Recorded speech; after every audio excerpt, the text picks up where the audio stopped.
This is the Cholo Guy Podcast. Hi everyone! Kamusta? It has been a while and our last episode was last October 2020. I remember because that was my birthday. Right now, we are back with vengeance. Charot lang. Okay, so right now we're back and this is not so much of a restricted content. Hindi naman restricted last time, but last time medyo mas aral yun. We had more things that were really based on research and lesser lang yung comment talaga natin, personal comments natin about the topic. But right now, we are not making those limitations. So my research studies and at the same time, we have our comments and personal experiences as well. Let us have our kickoff talk for the month of July. And this is the first Monday of the month. Let us talk about the 3-month rule after breakup. This is a famous topic dito sa Pilipinas at ng mga taong kakabreak lang sa kanilang relationships. So if you happen to be that person who just decided to part ways with someone, then this, I believe, is one of those things that came inside your head. Dapat ko bang i-follow ang 3-month rule? That's a question, di ba? Basically, ang 3-month rule, as simply explained by Philip from Boiling Waters PH, basically after a breakup, the 3-month rule is a rule that says you and your ex are both given 3 months before you enter the dating scene again. So parang meron kayong time frame imposed before you date again. There are so many things that you can do when you are within the 3-month rule. Pero ako kasi I don't count it by months, I count it by days. So I could say 90 days. Una, you can try to check on what you did wrong. Try to see kung meron kang naging pagkukulang. Meron ka bang di nagawa? Or was it something that you did? Try to assess yourself. Evaluate what happened in connection to you. Second, try to see what your partner did wrong.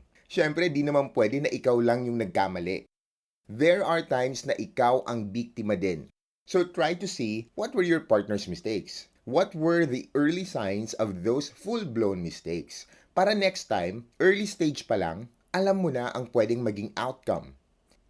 Third, try mong alamin yung mga good points and bad points nung relationship. Try to write things down so you don't miss one out. You should see how things went through. Was it an overall toxic relationship? Was it just not meant? Was it a stagnant and walang excitement kind of relationship? Try to assess.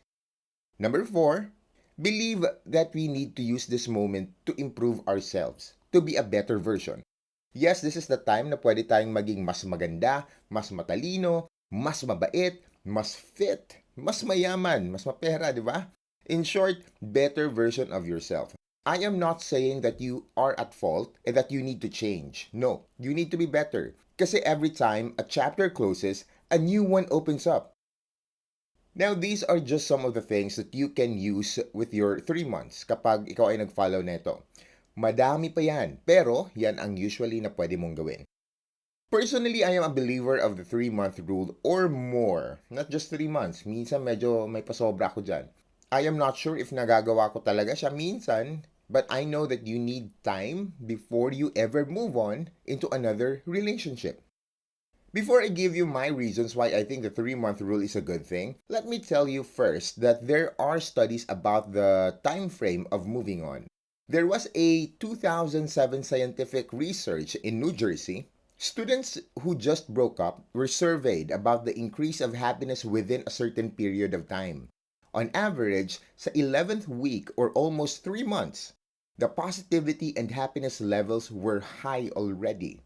Then another study on that same year was made, and they surveyed the level of distress of the students, and it also showed that it declined by the 10th week, showing that by the 11th week, they were already happy. So I really think that this 3-month rule, there's really something about this. Di lang to gawa-gawa. Now let's check my personal reasons why I think the following of the 3-month rule is actually good. Number 1, it's because you need to heal. Whether sabihin natin na walang kwenta yung partner mo, walang sense naman yung relationship na yon, or fling-fling lang yon, well, still, you need time to heal. Somehow, there is a wound after any relationship. Kahit slight wound lang yan, meron yan. It was a relationship. In other words, there was a time of being together. There were conversations, there were moments. Lahat ng yan mag-accumulate into a space once mawala na yung tao. So take your time to heal. Number 2, you need to reorganize. You created a system when you entered a relationship. Once you are left alone, things will change and the system is sadly broken. This time, you will need to reorganize the system. Maybe you can create a system of your life where you are preparing it for someone else in the future. But still, you can't create that in an instant. Hindi yan noodles. Hindi yan instant. Number 3, you need to prepare yourself for the future. Emotions usually rush in when you finish your relationship. Lahat yan parang nagfa-flashback at nagsuslow-mo. Somehow, you need to know that you have to move on. So don't tambay too long. You need to set a timeline, a time frame. Dapat tapos na ako magmukmok at magmuni-muni, maximum na ang 3 months. Dahil 3 months rule yung pinag-uusapan. Life moves on and it is moving forward. So if you stay on a side for a while, the chances are mapag-iiwanan ka and you might miss the better opportunities in life. Number 4, use this time to reconnect with God's promises. I love this personally. Isaiah chapter 40, verse 31. But those who hope in the Lord will renew their strength. They will soar on the wings like eagles. They will run and not grow weary. They will walk and not be faint. If there is one thing about reading the Bible, you will never go wrong. After every breakup, we will feel empty, sad, lonely. Sometimes, if we feel na sa wakas natapos na din, what we don't see here is that we still have to replenish all those energy that was wasted because of a wrong relationship. So take note of that verse and be assured. And now, number 5. Number 5 is to respect yourself. Respect yourself by giving yourself at least 3 months to think of everything over. The point here is to give yourself some respect by resting for a while. Parang awa mo na, magpahinga ka naman. Kahit 3 buwan lang. Hayaan mo na munang makita ang mundo na di mo iniisip ang ibang tao. Respect yourself by realizing as well that you can be happy without someone. If you know that you can be happy alone, then your future relationship will not disable you when all of a sudden iwanan ka nila o saktan ka nila. Some relationships are shorter than expected. Yung iba din naman, di masyadong naging masaya. There are times that moving on and learning all of these things can be done in less than 3 months. That is fine. Congrats.